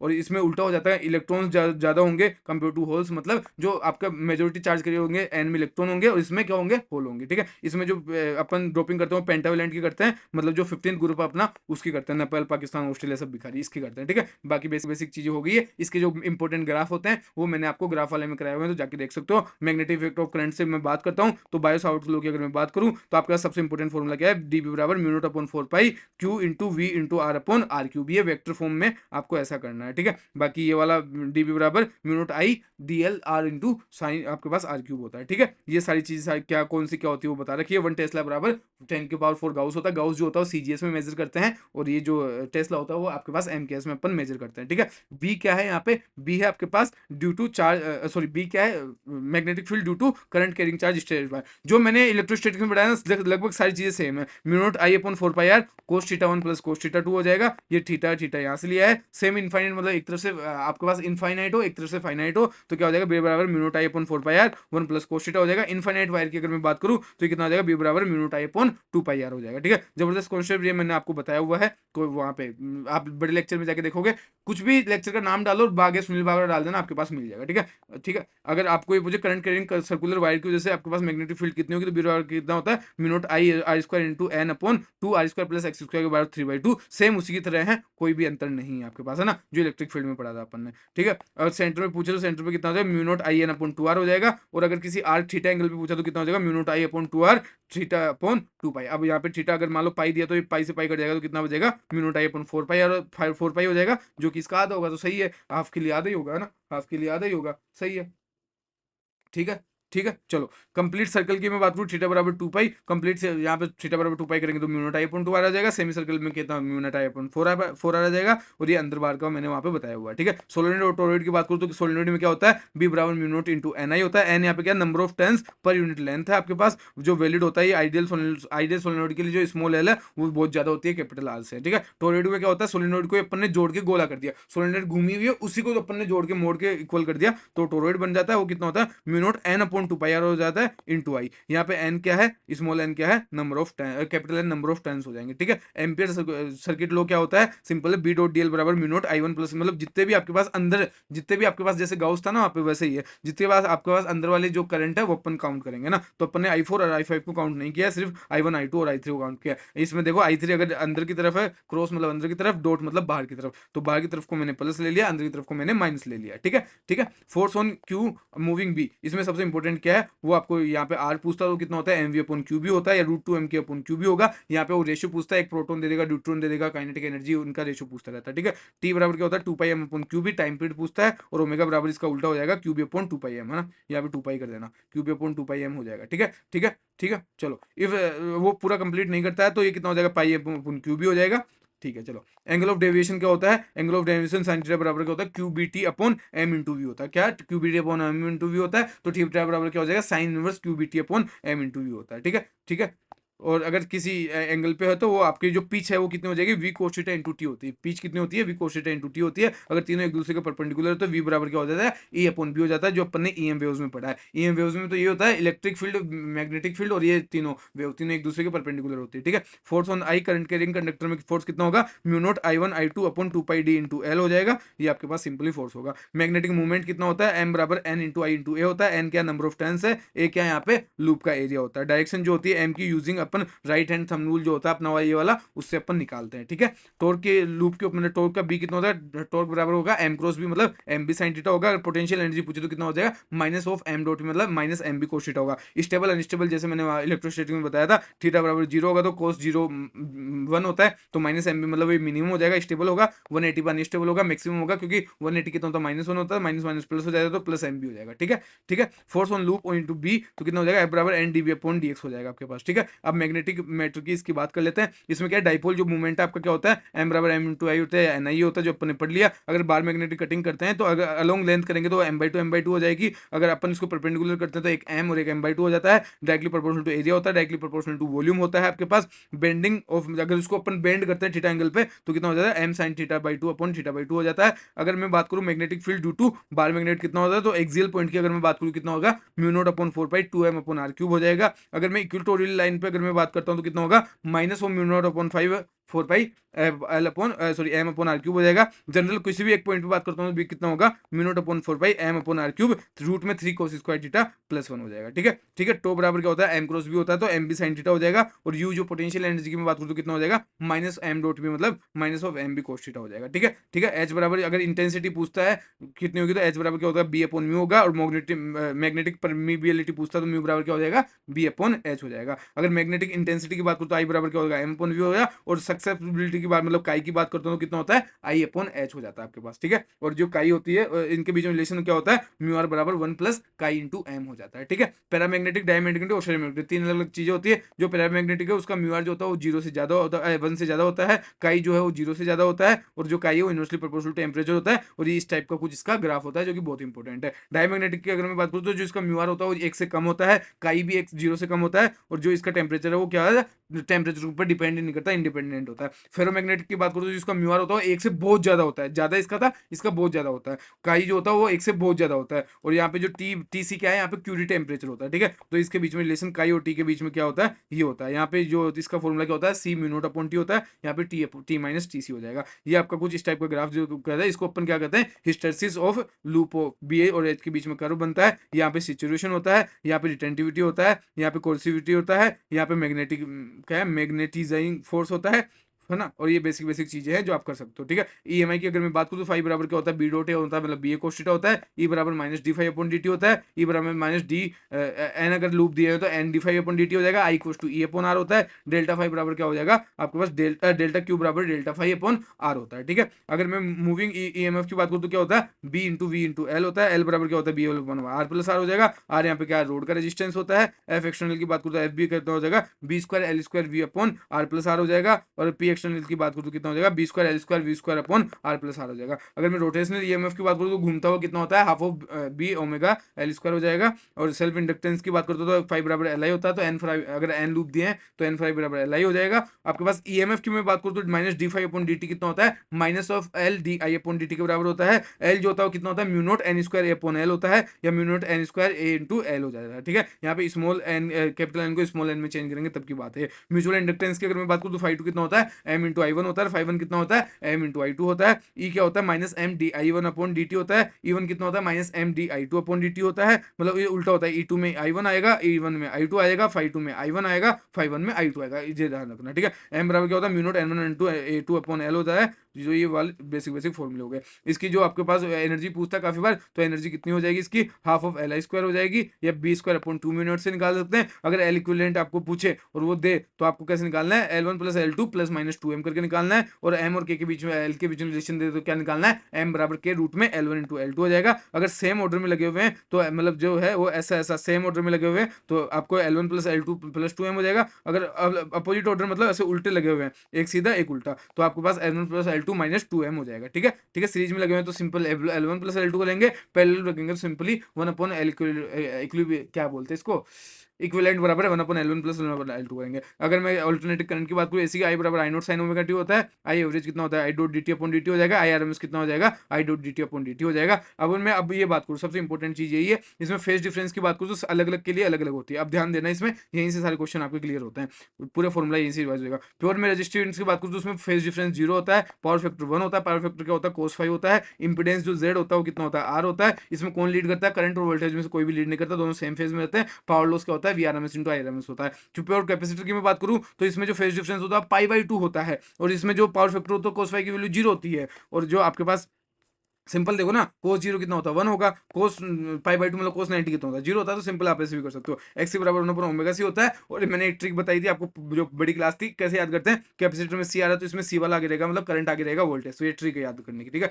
पावर लॉस जीरो हो जाएगा। इंडक्टर में पाई बाई टू रहेगा, कोस पाई बाई टू जीरो होता है, एक्सएल ओमेगा एल होता है। इसमें उसमें करंट आगे तो इसमें वोल्टेज आगे रहेगा, इसमें पावर लॉस जीरो हो जाएगा। इसमें अगर मैं आरएल की बात करूँ तो ये थीटा, इसका जो फाइव होता है वो जीरो से 90 के बीच में होता है, तो इसकी पावर फैक्टर भी जीरो से वन के बीच में होगी। इसका जो इंपेडेंस होता है वो रूट में R square plus X L square होता है। इसमें वोल्टेज लीड करता है, इसका पावर लॉस क्या होता है, V R M S into R M S into cos phi होता है। ठीक है, अगर मैं आरसी की बात करूँ तो इसका जो फेज डिफरेंस होता है वो सेम इसी की तरह होता है, सारी चीजें सेम इसी की तरह चलती है, बस इसमें लीड करंट करता है। और जो है आपके पास ये एक्सएल की जगह एससी आ जाता है। एलसी की अगर मैं बात करूँ तो इसमें पाई बाई टू होता है आपके पास। इसमें जो पाई बाई टू हो गया तो कोस फाइव कितना जीरो, तो पावर फैक्टर जीरो हो जाता है। और एल एक्सएल माइनस एक्सी से अपन इसका इंपिडेंस निकाल सकते हैं, और इसमें डिपेंड करता है कि कौन किसके आगे पीछे है। और अगर तीनों एलसीआर में है तो जीरो भी हो सकता है, 90 भी हो सकता है, जीरो 90 के बीच में भी हो सकता है। तो इसका जो पावर फैक्टर जीरो भी हो सकता है, वन भी हो सकता है, जीरो वन के बीच में भी हो सकता है। और इसका इंपिडेंस क्या होता है, रूट में I square plus XL minus XL का होल स्क्वायर होता है, तो इसमें भी डिपेंड करता है। और इसका जो अपन ये निकालते हैं वो कैसे निकालते हैं, power loss I square into R से निकालते हैं। क्वालिटी फैक्टर क्या होता है, क्यू बराबर होता है आपके पास simply omega naught upon delta omega होता है। और डेल्टा ओमेगा क्या होता है, आर अपॉन एल होता है, तो इसको omega naught L upon R भी लिखते हैं। जिसको ओमेगा एल क्या होता है, एक्सएल होता है, तो एक्सएल अपॉन आर भी लिख देते हैं। क्यू क्या होता है, क्वालिटी फैक्टर होता है one upon root L C into L by R से भी लिखते हैं, one upon R root L by C से करते हैं। डेल्टा डब्ल्यू क्या होता है, यहाँ पे बैंडविड्थ होती है जो कि आर बाई एल से होती है। और अगर ट्रांसफॉर्मर की हम बात करें तो I naught upon I in equal to क्या हो जाएगा, वी इन अपन, मतलब जो आई है वो क्या हो जाएगा, इनवर्सली प्रोपोर्शनल टू वी होता है। और जो ये होता है N P upon N S, वैसे ट्रांसफॉर्मर हट चुका है। ठीक है, अब हम बात करते हैं कैपेसिटर की। कैपेसिटर की बीच में अगर आपको कैपेसिटेंस पूछे तो क्या होता है, सी बराबर एप्सिलॉन नोट ए अपॉन डी होता है। और ई बराबर क्या होता है, सिग्मा अपॉन एप्सिलॉन नोट होता है। ए बराबर क्या होता है, Q square upon two epsilon naught A होता है। पी जो होता है वो क्या होता है, half of epsilon note into E square होता है। क्यू बराबर क्या होता है, सी इंटू वी होता है। एनर्जी पूछे तो क्या होता है, half of C V square होता है, या फिर Q square upon two C होता है। अगर सीरीज का कॉम्बिनेशन हो तो इसमें रेजिस्टेंस का उल्टा हो जाएगा, one upon C equal to one upon C one plus C two हो जाएगा। इसमें इक्विवेलेंट पूछे तो अगर एन लिखा तो उसमें एन इंटू आर था, तो इसमें क्या हो जाएगा, सी अपॉन एन, उल्टा होता है ना तो उल्टा हो जाएगा। पैरेलल में क्या हो जाएगा, उसके सीरीज की तरफ हो जाएगा तो एन इंटू सी हो जाएगा, और सीधा सीधा जोड़ देंगे। कॉमन पोटेंशियल बहुत बार पूछता है, तो कॉमन पोटेंशियल कैसे निकालते हैं, वी बराबर C one V one plus C two V two upon C one plus C two. U loss क्या होता है, एनर्जी लॉस क्या होता है, half of C one C two upon C one plus C two V one minus V two का square से निकालते हैं। अपोजिट अगर पोलरिटी हो, एक प्लस में जुड़ा हो एक माइनस में जुड़ा हो, तो C one V one minus C two V two कर देते हैं और सेम आएगा। बाकी यहाँ पे भी आपके पास, यहाँ पे माइनस था तो यहाँ पे आपके पास प्लस हो जाएगा। ठीक है, अब मैं बात करूँ, ये स्पेरिकल में पूछता है कि इसके स्पेरिकल इसकी कैपेसिटेंस कितनी होती है, तो 4 पाई एप्सिलॉन इनटू आर होती है। डाइलेक्ट्रिक उसके बीच में लगाओ तो कितना होता है, के टाइम्स हो जाता है। ठीक है, बैटरी कनेक्टेड की गई है तो वी नोट ई नोट के क्यू नोट और यू नोट हो जाता है। और बैटरी नहीं कनेक्टेड है तो अपॉन के हो जाता है ना। ये मतलब इसको अगर बैटरी कनेक्टेड है तो कैसे मल्टीप्लाई कर देंगे, नहीं कनेक्टेड है तो डिवाइड कर देंगे। किस में नहीं कौन चेंज नहीं होता, तो V naught E naught change नहीं होता है। बैटरी जब कनेक्टेड होती है, बैटरी कनेक्टेड नहीं होती तब क्या चेंज नहीं होता आपके पास, क्यू नोट चेंज नहीं होता, बाकी सब डिवाइड बाई के हो जाते हैं, ठीक है। डाइलेक्ट्रिक अगर मैं सीरीज की बात करूँ तो कितना हो जाता है आपके पास एप्सिलॉन इनटू ए डी, अगर डी डिस्टेंस पे डी मोटाई में अगर वो लगा हुआ है तो डी डी1 अपन डी1 में के1 है, मतलब जैसे यू है ना, ये डी1 है, ये डी2 है, इसमें के1 है, ये के2 है, ये डी1 इसकी डिस्टेंस है, डी2 इसकी, इसमें के1 है, इसमें के2 है। तो एप्सिलॉन ए अपन डी1 अपन के1 प्लस डी2 अपन के2 इक्विवेलेंट क्या हो जाएगा, डी अपन डी1 अपन के1 प्लस डी अपन के2। और ये अगर दोनों सेम हो, अगर दोनों की वैल्यू में डी बाई टू मानते हो तो कितना आ जाएगा, to K1 K two upon K1 plus के2, यहाँ पे वैल्यू रखते हैं, ठीक है। डाइलेक्ट्रिक अगर पैरेलल में बात करूँ तो सिंपली के1 ए1 प्लस के2 ए2 से जोड़ेंगे तो इक्विवेलेंट क्या आ जाएगा, के1 ए1 प्लस के2 ए2 अपन ए1 प्लस ए2 आ जाएगा। अगर दोनों की वैल्यू सेम रख दूं तो कितना आ जाएगा, के1 प्लस के2 अपन 2 आ जाएगा। रे ऑप्टिक्स की अगर मैं बात करता हूँ तो रे ऑप्टिक्स में आपके पास ये डेल आपको पूछता है तो कितना होता है, 180 अपॉन माइनस 2 इंटू आई होता है। आई क्या है, जिस एंगल पे वो इंसिडेंट हो रहा है, ठीक है, तो एंगल ऑफ इंसिडेंस हो जाएगा वो। इमेज अगर पूछा कि एन इमेज अगर दो आपके पास मिरर है, दोनों को थीटा एंगल पे अपन ने लगा है तो कितनी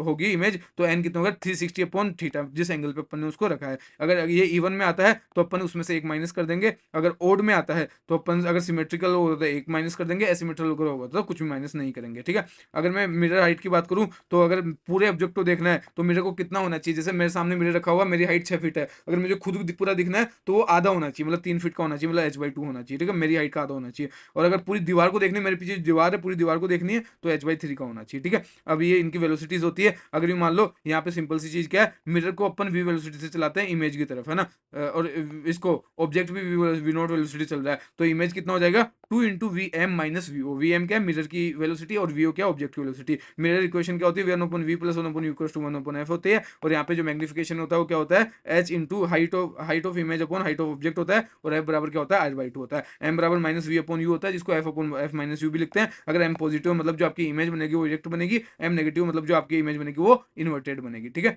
ठीक है। अब मैं बात करूँ रिफ्लेक्शन की। रिफ्लेक्शन क्या होता है, u1 sin theta 1 equals to u2 into sine into R होता है, u1 sin i equals to u2 into sine R होता है। इसको अपन स्नोल लॉ भी कहते हैं। और म्यू बराबर क्या होता है आपके पास, सी अपॉन व्यू होता है, और सी अपॉन लैम्डा इंटू एफ भी लिख सकते हैं इसको, ठीक है। म्यू1 अपॉन म्यू2 कितना हो जाएगा आपके पास, वी2 अपॉन वी1 और लैम्डा 2 अपॉन वी, मतलब ये म्यू जो है इनवर्सली प्रोपोर्शनल टू वी और लैम्डा के होगा, फ्रीक्वेंसी और लैम्डा के इनवर्सली प्रोपोर्शनल होगा, ध्यान रखना, ठीक है। तो ये इनवर्सली प्रोपोर्शनल वही लिखा हुआ है। अपरेंट डेट के क्वेश्चन आते हैं तो अपरेंट क्या होता है, D apparent upon mu observer equals to क्या हो जाएगा, डी रियल अपॉन म्यू आपका ऑब्जेक्ट हो जाएगा, ठीक है, ठीक है। अगर शिफ्ट बोल रहा है कि ग्लास में कितना शिफ्ट हुआ ग्लास के स्लैब में, तो वो कितना होगा, आई बराबर डी बराबर कितना होता है, टी इंटू आई 1 अपॉन 1 माइनस म्यू होता है। टी आई आर होता है, टी आई आर जो अपन जानते हैं, जो आपको दिखता है मृग मरीचिका का, तो वो यही होता है। तो आई की वैल्यू यहाँ पे थीटा सी से ज्यादा होती है। साइन थीटा सी कितना होता है, 1 अपॉन म्यू के बराबर होता है, जो कि mu R upon mu D. Mu R मतलब जो रेयर है, म्यू डी क्या है, वो जो डेंसर है, ठीक है। रेडियस ऑफ विजिबिलिटी की मैं बात करूँ तो आर बराबर क्या होता है, डी अपॉन म्यू रूट में म्यू स्क्वायर माइनस 1 होता है। अगर मैं रिफ्लेक्शन थ्रू कर्व्ड सरफेस की बात करूँ तो कितना होता है, mu R R upon V equals to minus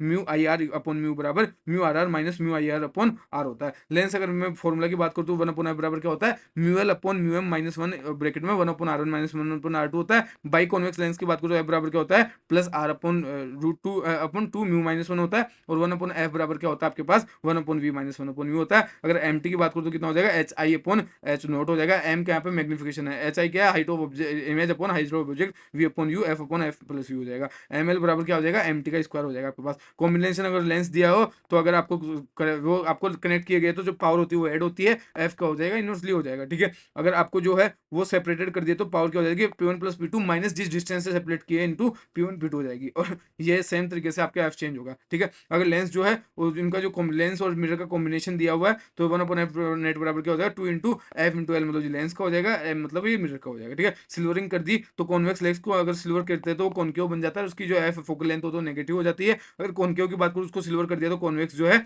वो आपके पास पॉजिटिव, एफ का पॉजिटिव हो जाता है। प्रिज्म के मेन फॉर्मूला एक ये फॉर्मूला सबसे इंपॉर्टेंट है। म्यू पूछता तो कितना होता है, sine lambda minimum plus A upon 2 into upon sine a/2। A क्या होता है, जो ये थीटा होता है प्रिज्म का एंगल होता है उसको बोलते हैं। ए बराबर क्या होता है, r1 प्लस r2, मतलब r1 क्या है, जिस एंगल से रिफ्लेक्टेड हुआ है पहला, जिस एंगल से यहाँ पे रिफ्लेक्ट हुआ है 2 है दूसरा, तो r1 प्लस r2 होता है। और जो रो टोटल होता है वो क्या होता है, आई प्लस ई माइनस ए होता है। म्यू बराबर क्या होता है, sine I upon sine r1, 1 upon mu क्या हो जाएगा, उल्टा हो जाएगा, तो साइन r2 अपॉन साइन सी हो जाएगा, ठीक है। r1 बराबर r2 बराबर अगर a/2 कर देते हैं तो आपके पास जो है थिन प्रिज्म बनता है, लैम्डा का मिनिमम कितना हो जाता है, ए म्यू माइनस 1 हो जाता है। ऑप्टिकल इंस्ट्रूमेंट की बात करें, यहाँ से क्वेश्चन आता ही आता है। सिंपल माइक्रोस्कोप क्या होता है, मैग्निफिकेशन क्या होता है, डी अपॉन यू होता है। 1/u को अपन क्या लिख सकते हैं, 1/f प्लस 1/v लिख सकते हैं। इसका जो मैक्सिमम होगा, मैक्सिमम मैग्निफिकेशन होगा, वो कहाँ पे होगा, नियर पॉइंट पे होगा, जब डी की वैल्यू एफ के बराबर हो जाएगी तब होगा।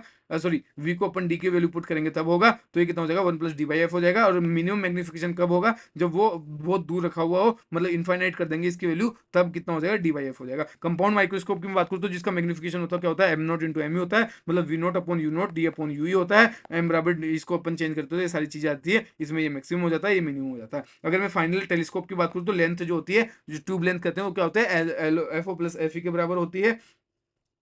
अगर मैं टेलीस्कोप की बात करता हूँ, टेलीस्कोप में जो मैग्निफिकेशन होती है, एम बराबर क्या होती है, F upon U. F O क्या पे, यहाँ पे क्या है, ऑब्जेक्टिव जो लेंस होता है उसकी फोकल लेंथ होती है, एम क्या है, मैग्निफिकेशन, ठीक है। तो एम बराबर एफ ओपन 1/f प्लस 1/वी होता है, ठीक है। ये बेसिक बेसिक चीज होगी। तो यहाँ पे इंपॉर्टेंट चीज क्या है, टेलीस्कोप के लिए जो मैग्निफिकेशन होती है वो क्या होती है, F O upon F E के बराबर होती है। और जो टोटल लेंथ होती है वो F O plus F E होती है। तो टोटल लेंथ क्या होती है, F O plus F E, और मैग्निफिकेशन क्या होती है, F O upon F E. तो यहाँ से क्वेश्चन बनता है बहुत बारी, ठीक है। तो ये आपका हो गया। आई होप आपको पूरा समझ में आया होगा। Thank you so much, thank you for your love, thank you so much. I hope आपको समझ में आया होगा। मैंने पूरा कोशिश की है कम से कम टाइम में हर एक फॉर्मूला आपके दिमाग से जहन में निकल जाए, ताकि रिवीजन के टाइम पे सबसे बेस्ट ही है आपके पास निकल के आए। अगर पसंद आए तो कमेंट जरूर करना, क्योंकि उससे मेरे को खुशी मिलती है, वही मेरे को अच्छा लगता है, वही आप मेरे को दे सकते हो, और चीज मैं आपसे कुछ मांगता भी नहीं। Thank you so much. बहुत मेहनत करके कंटेंट बना गया है, ये आपके पास तो 40-45 मिनट में आ गया, लेकिन इसको बनाने के लिए मुझे लगभग 3 से 4 दिन का, 5 दिन का टाइम लगा है। तो 5 दिन की मेहनत है जो आपको 30-40 मिनट में मिल रही है। आई होप आपको पसंद आएगा। पसंद आए तो आपका भला हो, भगवान आपको बहुत तरक्की दे। फिर मिलते हैं कभी किसी ने लेक्चर में, तब तक के लिए जय हिंद जय भारत। हमेशा खुश रहना, क्योंकि पढ़ने लिखने से इंसान कामयाब नहीं होता, कामयाब तब होता है जब वो और उसका परिवार खुश रहे। ठीक है, बाय।